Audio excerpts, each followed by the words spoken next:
If you still think Donald Trump controls every room he walks into, watch what happens when someone finally says no. Nobody in that studio knew what was inside the envelope Morgan Freeman placed on the desk before the cameras started rolling. Not the producers, not the audience, not the two members of Trump's advance team who swept the stage 40 minutes before airtime and noted the envelope and were told by a production coordinator that it was a prop. It was not a prop. By the time Freeman opened it, the conversation had already moved past the point where Trump's usual instruments were useful. What came out of that envelope didn't end the interview. It made the interview irrelevant. What remained was something older and simpler than television. Studio 8H is configured differently tonight. Standard guest placement positions the chair at a slight angle favoring the camera on the left. Tonight, both chairs face each other directly. The host's desk almost incidental, a surface between two people who have agreed to be in the same room for reasons that have nothing to do with entertainment. The lighting is flat and high, no warmth, no atmospheric fill from the sides. The kind of lighting that removes the difference between what a face intends to show and what it actually shows. A senior lighting technician repositioned the rigs at 3:10 p.m. under direct instruction from the production team. He describes the new configuration later as built for truth-telling, not for television. Morgan Freeman is already seated when the cameras go live. He has been in the chair for 11 minutes. He is not reviewing notes. He is not speaking to the floor crew. He is sitting with both hands resting on his knees, looking at the empty chair across from him with the particular stillness of a man who has spent 60 years learning the difference between waiting and preparing.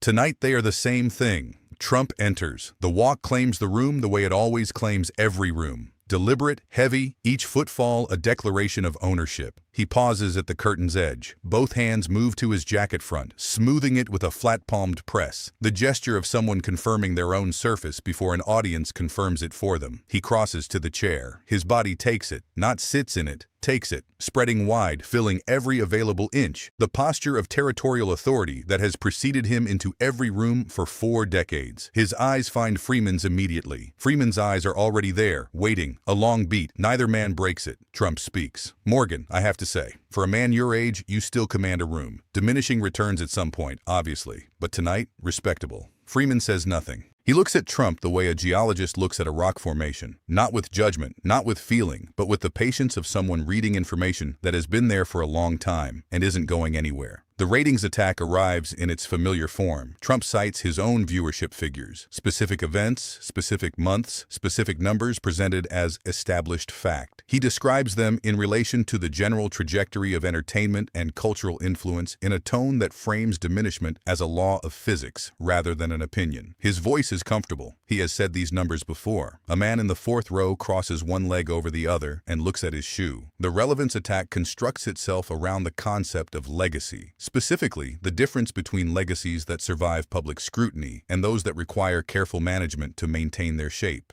He describes the entertainment world as a system that protects its own through repetition and sentiment rather than through merit. He uses the word longevity twice. The second time, he uses it in a sentence where it modifies something that isn't quite a compliment. Freeman's hands do not move on his knees. The personal dimension enters through age. Trump references a category of public figure, the elder statesman of culture, the voice audiences have been conditioned to trust, and describes the specific vulnerability of that category. That trust, accumulated over decades, is also the thing most easily weaponized by people with an agenda. He says this with the tone of a man providing a service. He looks at Freeman when he says it. Freeman looks back. The power claim is the 4th instrument. Trump talks about outcomes, about the specific kind of authority that doesn't require a microphone or an audience because it operates at the level where decisions are actually made. He opens his hands on the armrests. He describes this level in some detail. Nobody is unaware of the implication. The dismissal closes it. He talks about presence, about what a room feels like with it and without it. He gestures at himself. Freeman has not moved. The silence from Freeman's side of the desk is not empty. It is full. Full of everything he has chosen, so far, not to say. Trump fills it. He fills it thoroughly, and as the silence stretches longer without Freeman entering it, Trump's words begin to accumulate in the space between the two chairs like a substance that weighs more than it should. Freeman's right hand lifts from his knee, a single unhurried movement. It settles on the arm of his chair. His voice arrives at a register below his speaking voice. Not louder, not harder, simply lower and closer to something that isn't performance. Interesting, you walked in talking about winners, but the first thing you did was try to shut down a question. That's not strength. That's damage control. The studio goes quiet. Not performance quiet, structural quiet. The kind that happens when a room recognizes that the terms of an exchange have just changed and is waiting to understand the new terms. A woman in the second row presses her lips together. Trump's jaw tightens. 1 degree. The camera on the floor catches it. The screen behind the desk activates. A clip, a deposition recording from 9 years ago. Trump seated across a legal table, answering questions about a charitable foundation's disbursement records. The clip is 22 seconds. In it, Trump uses a phrase, architecturally separate, to describe the relationship between two financial entities that the questioner has just established share 3 board members and a registered address. The clip ends. Freeman lets the clip sit for 4 seconds before speaking. The phrase architecturally separate appears in documentation connected to your foundation across a 7-year period. Tonight, I want to examine what that architecture was built to hold and what it was built to hide. Trump says the clip is ancient, fully resolved. He says the foundation operated under complete legal compliance at every stage. Freeman nods, the slow, single nod of a man filing incoming information without being changed by it. He reaches under the desk. The folder arrives on the surface between them without ceremony. Freeman opens it. He turns the first document toward the nearest camera. Certified copies, foundation disbursement records, amendment filings, a 7-year window. The dates cluster around 3 distinct periods. Each period corresponds to a public charitable commitment made during a high-visibility event. In each case, the amendment records show restructuring of the disbursement pathway occurring within 30 days of the public commitment. Trump reaches for the folder.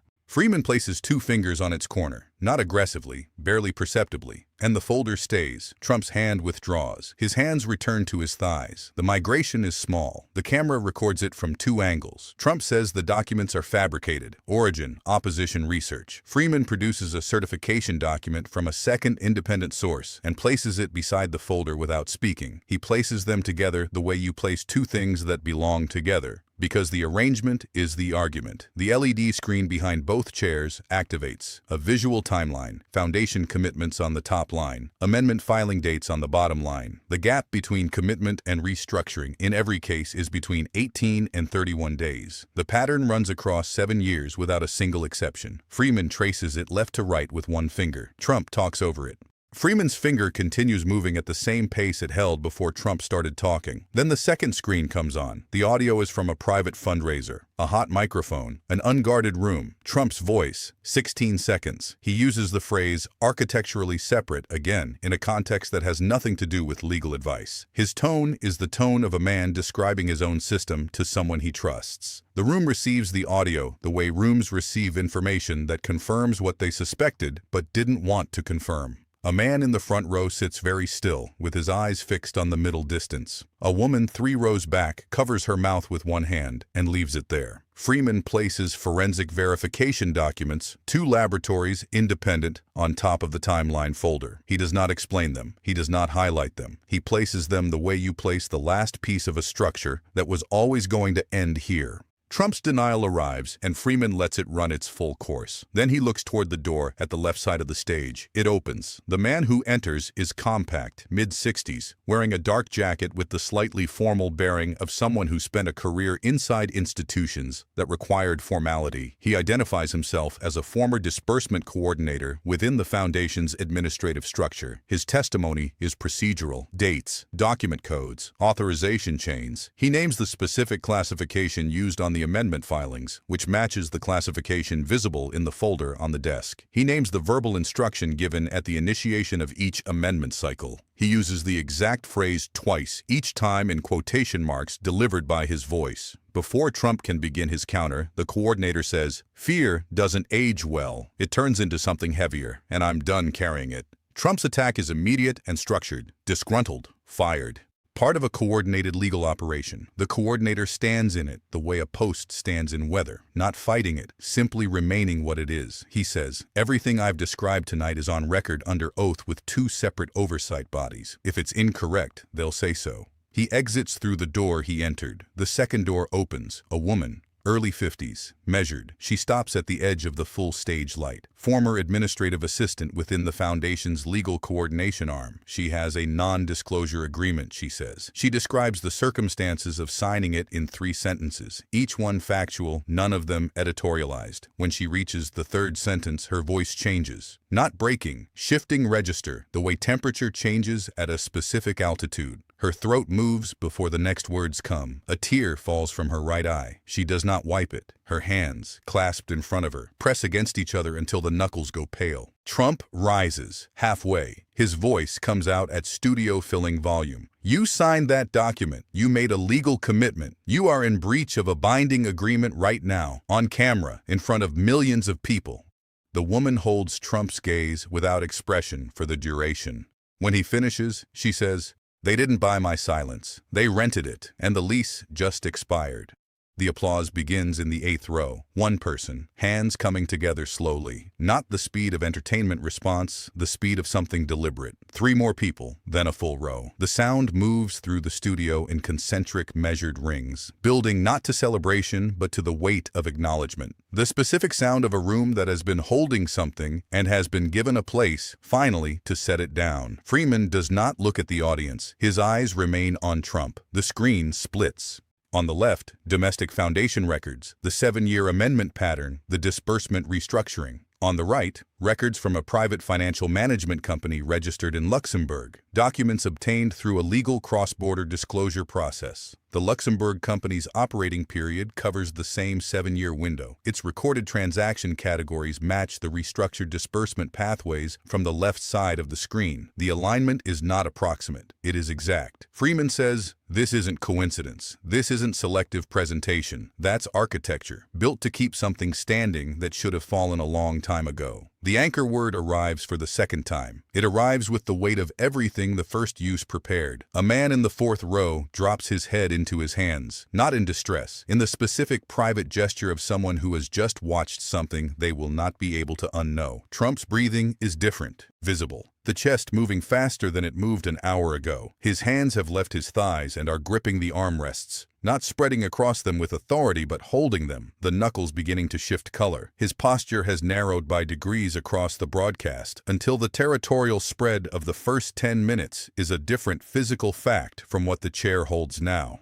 His eyes move, from the screen to the folder to the door to Freeman's face to a point above the 2nd camera and back. Without finding anything to settle on, he says it was planned, all of it, coordinated, illegal. His voice pitches slightly at the word illegal. A fractional crack caught clearly on the boom. He says he has survived things that would have ended careers. He says this is persecution. He says he will pursue every legal remedy available. His jaw locks. He wipes his palm across his lower face. At the right temple, under the flat overhead lights, something appears that the lighting technician who repositioned those rigs this afternoon could have predicted. Freeman waits for the verbal progression to exhaust itself. Then he leans forward, barely, just slightly, the movement of a man who has been still for 90 minutes and is choosing now to move.